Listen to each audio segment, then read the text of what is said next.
नमस्कार दर्शकों, स्वागत आप सभी का के न्यूज पर हमारी इस खास चर्चा में। आपके साथ मैं हूं ऐश्वर्या। आप सभी को अंतर्राष्ट्रीय महिला दिवस की ढेर सारी शुभकामनाएं। तो आज बात होगी दुनिया की, हमारे देश की, हमारे प्रदेश की आधी आबादी की। वो आधी आबादी जो कि कदम कदम पर बहुत सारी समस्याओं के साथ जूझती है। वो आधी आबादी जो सबसे पहले अपने पैदा होने के अधिकार को लेकर ही जूझ रही है आज तक दुनिया के उन तमाम देशों में, जिन्हें चाहे आप विकसित कहें चाहे आप विकासशील कहें। फीमेल फोर्टिसाइड विकसित कंट्रियां हो या विकासशील देश हो, सब में लगभग आज भी प्रचलित है। अब बात शिक्षा के अधिकार की, उसके बाद बात शादी की जिसमें दहेज प्रथा आती है, उसके बाद बात कामकाज की जहां पर ऑफिस में उसके साथ शोषण या फिर छेड़छाड़ की घटनाएं होती हैं। मतलब समझाने का लबोलुआब ये कि पैदा होने से लेकर के अपने जीवन के अंतिम पड़ाव तक एक महिला जो है वो बहुत सारी समस्याओं के साथ जूझती है। लेकिन फिर भी आज के वक्त में महिलाएं सशक्त हैं, महिलाएं आगे बढ़ रही हैं, महिलाएं अपने खुद के पैरों पर खड़े होकर के आत्मनिर्भर बन रही हैं। आज अगर बात उत्तर प्रदेश की करें तो हमारी राज्यपाल, हमारी महापौर, और अगर बात देश की करें तो हमारी वित्त मंत्री, सब महिलाएं हैं। कोई ऐसा क्षेत्र नहीं, चाहे ट्रेन चलाना हो या फिर फाइटर प्लेन उड़ाना हो, जहां पर महिलाएं नहीं हैं। और इसी पर आज हम चर्चा करेंगे, महिलाओं पर विशेष महिला सशक्तिकरण, कितना सशक्त हुई मुस्लिम महिलाएं।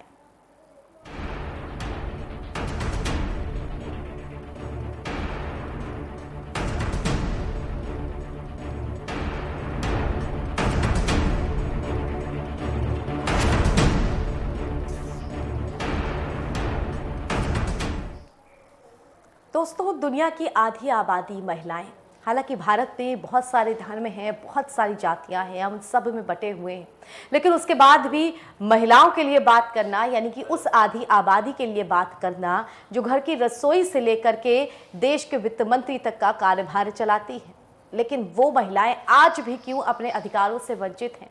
वो महिलाएं जिनकी रोजमर्रा की समस्याएं क्या क्या हैं? वो महिलाएं जो कदम कदम पर किन परेशानियों के साथ जूझती हैं, लेकिन जूझते हुए भी आगे बढ़ती हैं और अपनी हिम्मत का परचम हर क्षेत्र में लहराती हैं। चर्चा करेंगे इसी विषय पर हम। हमारे साथ जो मेहमान जुड़ चुके हैं, आइए उनका परिचय हम आपसे करा देते हैं। हमारे साथ नाहिद अकील जी जुड़ी हुई हैं, सामाजिक कार्यकर्ता हैं। नाहिद अकील जी, बहुत बहुत स्वागत आपका हमारी इस चर्चा में। हमारे साथ उज़्मा परवीन जी जुड़ी हुई हैं, सामाजिक कार्यकर्ता हैं, मुस्लिम महिलाओं के लिए बहुत काम किए हैं उन्होंने और अभी भी कर रही हैं। बहुत स्वागत आपका उज़्मा जी हमारी इस चर्चा में। नाहिद जी, मैं शुरुआत आपके साथ करूंगी, आप तक मेरी आवाज पहुंच पा रही है? आज महिला जी, नाहिद जी, आज अंतर्राष्ट्रीय महिला दिवस है। महिलाओं पर बातचीत हो रही है, महिलाओं पर चर्चाएं हो रही हैं, तमाम तरीके के समारोह, गोष्ठी, आयोजन, कार्यक्रम सब कुछ होते हैं। लेकिन इस एक दिन के अलावा जो 365 दिन महिलाओं के खिलाफ अपराध हैं, महिलाओं से संबंधित समस्याएं हैं, आखिर उन पर ध्यान क्यों नहीं दिया जाता? अगर हम बात विकास की करते हैं तो हाँ, विकास हो रहा है, महिलाएं हर क्षेत्र में बढ़ रही हैं, लेकिन उस विकास की गति भी उतनी नहीं है जितनी होनी चाहिए थी। तो ऐसे में एक दिन कार्यक्रम करना, एक दिन तमाम तरीके की बातचीत करना, बड़े बड़े नारे और स्लोगन दे देना और बाकी के दिन ध्यान न देना, कितना सही समझते हैं आप इसे? मौके पर आधी आबादी को आधी मुबारकबाद दूंगी, पूरी मुबारकबाद नहीं दूंगी, क्योंकि मेरा मानना है जो आपने सवाल रखा है वो बहुत जायज सवाल है और मैं भी उससे इत्तेफाक रखती हूँ, क्योंकि आज अंतर्राष्ट्रीय महिला दिवस महज एक रस्म अदायगी हो गया है। अगर आप सोचें कि अब महिला दिवस जब से भारत में मनाया जाने लगा है, तमाम आंदोलन आए, तो उसको मेरा मानना है कि उसको 4 भागों में हमें बांट करके देखना चाहिए। आजादी से पहले महिलाओं की क्या हालात थी, आजादी के दौरान और आजादी के आंदोलनों में महिलाओं का संघर्ष, और वर्तमान टाइम में महिला आंदोलन और उसकी क्या हालात हैं। इस पे अगर गौर करें तो ये सच्चाई है, इसको कोई इनकार नहीं कर सकता कि भारत में आजादी के आंदोलन से लेकर के महिलाओं को समानता, सम्मान और सहभागिता दिलाने के लिए हमारी महिला नेतृत्वकर्ताओं ने अथक प्रयास किया और सफलता भी पाई। लेकिन फिर वही सवाल होता है कि वही महिला आंदोलनकारी औरतें आज 2 दशक को हम उठा करके देख लें तो उनकी आवाज इतनी कमजोर क्यों हो गई है? जी। आज मैं समझती हूँ कि यही वजह है कि जो महिलाओं की आवाज फ्रीज हो गई एक तरह से, कि भारत में महिलाओं के अपराध को अगर देखा जाए तो विश्व स्तर पे तो पहले पायदान पे हैं।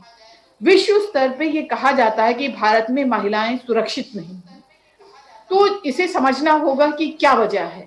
जी। मैं दो मोटा मोटा कारण समझ पाई हूँ इतने सालों में, जितने सालों से मैं समाज सेवा कर रही हूँ। तो मुझे अब ये अंदाजा लगा कि जिस तरह से राजनीति में पूंजीपतियों ने पैसा लगाया स्टार्टिंग में, धीरे धीरे अपनी जगह बनाई, और आज देश की राजनीति में अगर देखा जाए तो पूंजीपतियों का होल्ड है और रिमोट कंट्रोल उनके पास है कि देश में क्या होना चाहिए, क्या नहीं होना चाहिए, कौन प्रधानमंत्री बनेगा, किस राज्य का कौन मुख्यमंत्री बनेगा, ये पूंजीपति हमारे देश के तय।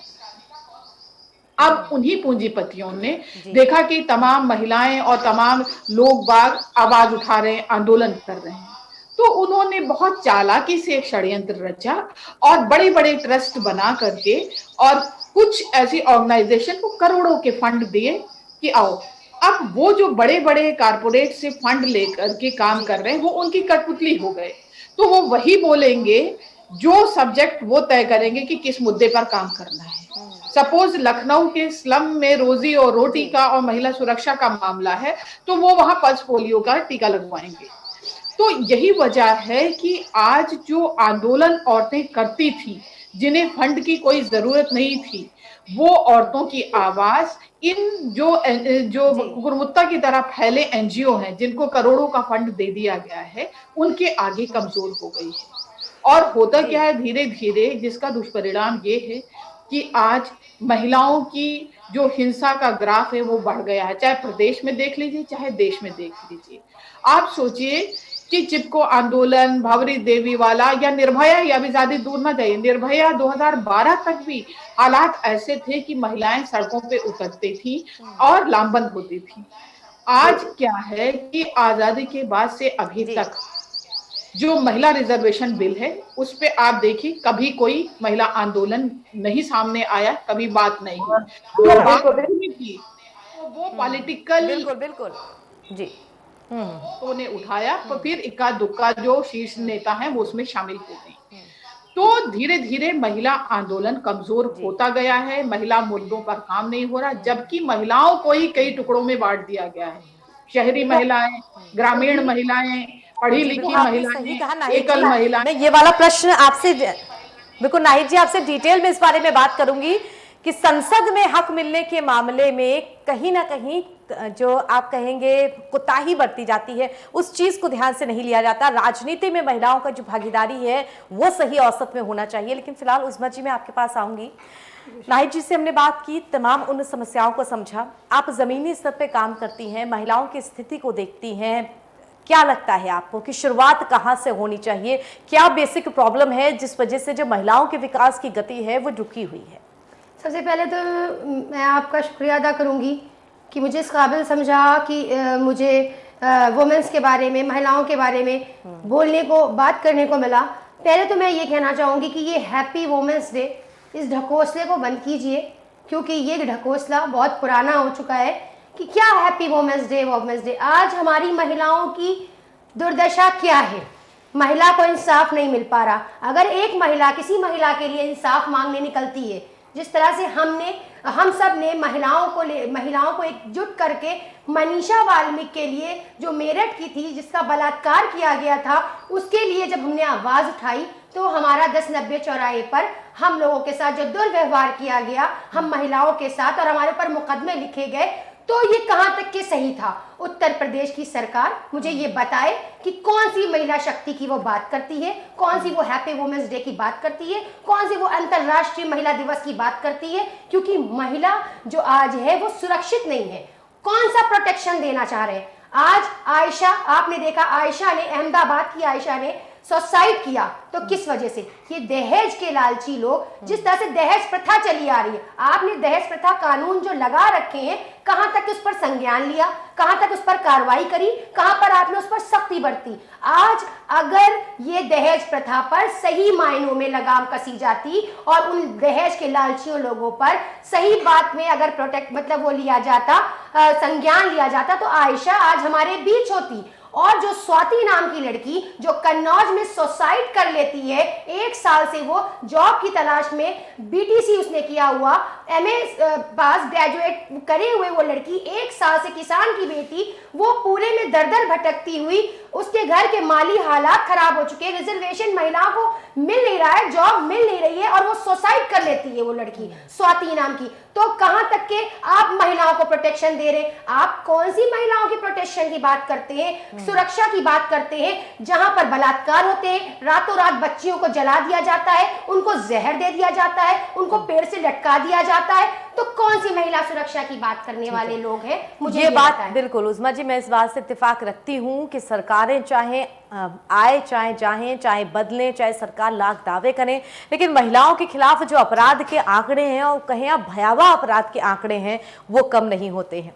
चर्चा करेंगे इस पर भी हम, लेकिन फिलहाल नाहिद जी, जिस पर हम बात कर रहे थे पॉलिटिकल रिस्पॉन्सिबिलिटी की, पॉलिटिकल भागीदारी की, तो आंकड़े मौजूद हैं। इस बार जो 17वीं लोकसभा है उसमें कुल 78 यानी कि 78 महिला सांसद जो हैं वो चुन करके आए हैं, और ये टोटल यानी कि 100% 100% का 14.28% है।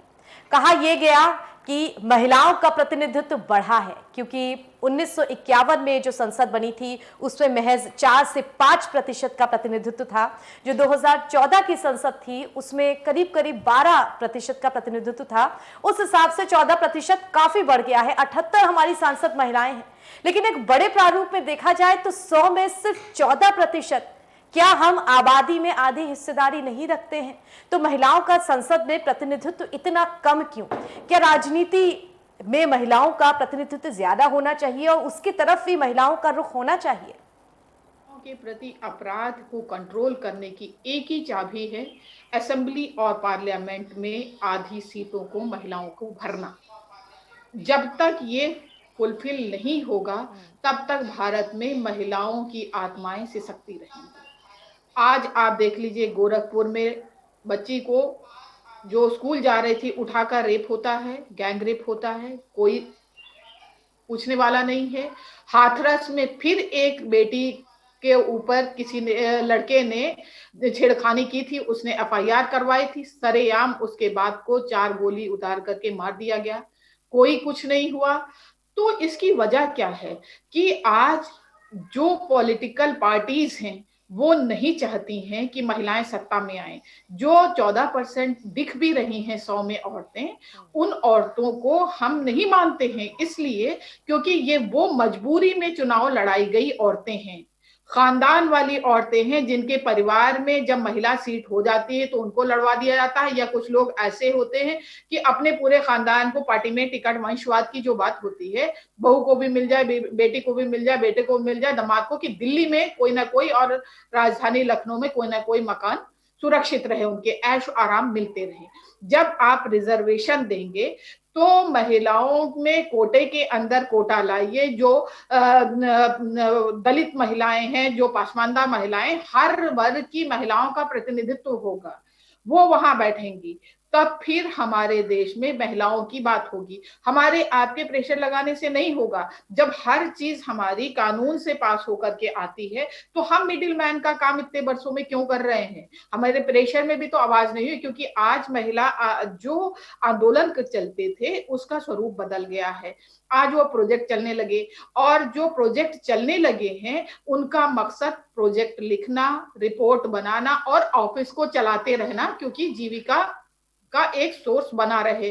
तो वो जॉब प्रोवाइड करने का एक हब हो गया है, अपने अपने रिसोर्स आते रहे, लैविशली जी सकें, उसका एक अड्डा हो गया है। तो इससे कैसे महिलाओं का सुधार होगा? बिल्कुल। बिल्कुल, एक बड़ी समस्या है ये महिलाओं के सामने अपराध को लेकर के। लेकिन दर्शकों, छोटे से ब्रेक के लिए यहाँ रुक रहे हैं। अपराध से आगे बढ़ेंगे और बात शिक्षा तक लेकर के जाएंगे, और फिर शिक्षा से आगे बढ़ के तमाम तरीके के और भी जो महिलाओं के विकास में रुकावटें हैं, जिसमें कुपोषण, शारीरिक समस्याओं की तरफ ध्यान ना देना, इन सब पर भी चर्चा करेंगे। फिलहाल एक छोटा सा ब्रेक लेते हैं, जल्द लौटेंगे।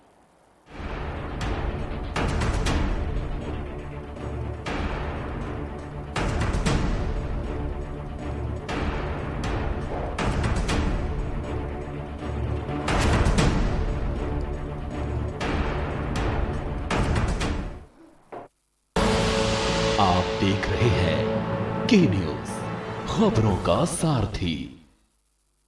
खुदी को आजमाया है तो ये अंदाज आया है, खुदी को आजमाया है तो ये अंदाज आया है। तुम में भी मैं हूं, शुद्ध प्लस पान मसाला।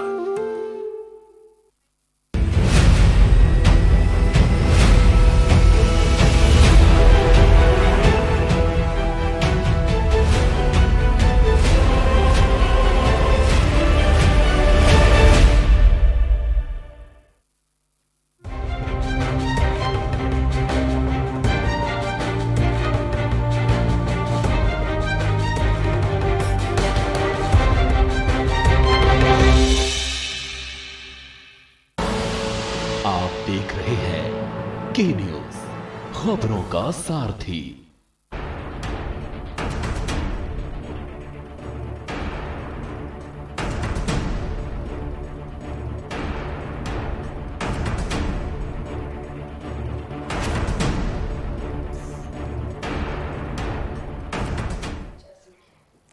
ब्रेक के बाद स्वागत आप सभी का। आज अंतर्राष्ट्रीय महिला दिवस पर चर्चा कर रहे हैं हम कि महिलाओं से संबंधित समस्याएं, परेशानियां क्या क्या हैं, और आखिर मुस्लिम महिलाएं भी जो हैं वो किस प्रकार की समस्याओं को फेस करती हैं, आज के वक्त में भी किस तरह की समस्याएं उनके सामने आती हैं। हमारे साथ स्टूडियो में मेहमान जुड़े हुए हैं। उज़्मा जी हमारे साथ जुड़ी हुई हैं। उज़्मा जी, आप जमीनी स्तर पर काम करती हैं, दूर दराज के गाँव में जाती हैं। पूछना चाहेंगे, क्या शिक्षा आज भी एक बड़ी समस्या है जिससे जो मुस्लिम लड़कियां हैं, या कहेंगे आप जो गांव में दूर दराज में वो तबका जहां आबादी ज्यादा है लेकिन तबका आर्थिक रूप से गरीब है, क्या वहां शिक्षा का ना पहुंच पाना आज भी एक बड़ी समस्या है? सबसे पहले तो मैं आपकी बात को काटना चाहूंगी कि मुस्लिम महिला, मैं सिर्फ मुस्लिम महिलाओं को ही शिक्षित नहीं करती हूँ, शिक्षा नहीं देती हूँ, बल्कि मैं उन तमाम दलित, मुस्लिम और जो भी माइनॉरिटीज से जुड़ी जितनी भी महिलाएं हैं, मैं सबको शिक्षा देने का काम करती हूँ उन दूर दराज गाँव में जहाँ पर शिक्षा का कोई भी नामो निशान नहीं है। आप देखिए, उत्तर प्रदेश की राजधानी लखनऊ, जो बहुत ही बड़ा राजधानी लखनऊ कहलाता है, उनके आसपास गाँव में शिक्षा का कोई भी इंतजाम नहीं है। जिस तरह से आप देखिए कि दूर दूर पर स्कूल्स बने हुए हैं, 1 से 5th तक के खाली स्कूल्स हैं, और आगे ग्रेजुएशन करने का कुछ इंटर कुछ भी ऐसा नहीं है, और महिलाएं वहां पर शिक्षित नहीं है। लड़कियां जो 18-18 साल की, 19-19 साल की हैं, उनके पेरेंट्स उन्हें भेजना पसंद नहीं करते। दूर जो गांव मतलब है, उन्हें लखनऊ सिटी में भेजने के लिए तैयार नहीं होते हैं, तो मुझे उन जगहों पर जाना पड़ता है। जैसे कि आपका ये पारा लगता है, काशीराम कॉलोनी लगता है, सदरौना गांव लगता है, हंसखेड़ा लगता है। मैं उन जगहों पर महिलाओं को, लड़कियों को शिक्षित करने का काम करती हूँ और मैं लगातार वहां जाती हूँ। लेकिन मुझे इस बात का अफसोस ये है कि आज भी लड़कियों को, महिलाओं को उस तरह की शिक्षा प्राप्त नहीं हो पा रही है जिस तरह होनी चाहिए थी। शिक्षा के मामले में, एजुकेशन के मामले में भी महिलाओं को उस तरह की सुविधाएं उपलब्ध नहीं कराई जा रही हैं, और सिर्फ जो ये ढिंढोरा पीटा जाता है इस बात का कि महिलाओं को आगे लेकर चल रही है सरकार। महिलाओं, चाहे वो कोई भी सरकार हो, XYZ, मैं किसी भी सरकार को इस तरह नहीं करना चाहती कि मैं डायरेक्ट बीजेपी को टारगेट कर दूं या कांग्रेस को या समाजवादी पार्टी को, क्योंकि मुझे तो एक चीज ये समझ में आती है कि हर बार, हर वक्त औरत को, महिला को ही निशाना क्यों बनाया जाता है, चाहे वो राजनीतिक मुद्दे से हो, चाहे वो एजुकेशन के मुद्दे से, किसी भी मुद्दे से। जब एक महिला का रेप होता है, आप देखेंगी जो कानपुर में जो घटना हुई थी बालिका गृह में, तो वो क्या थी, तो वो कहीं ना कहीं अगर देखा जाए तो राजनीतिक मुद्दा था। तो हर बार महिला ही बलि क्यों चढ़े?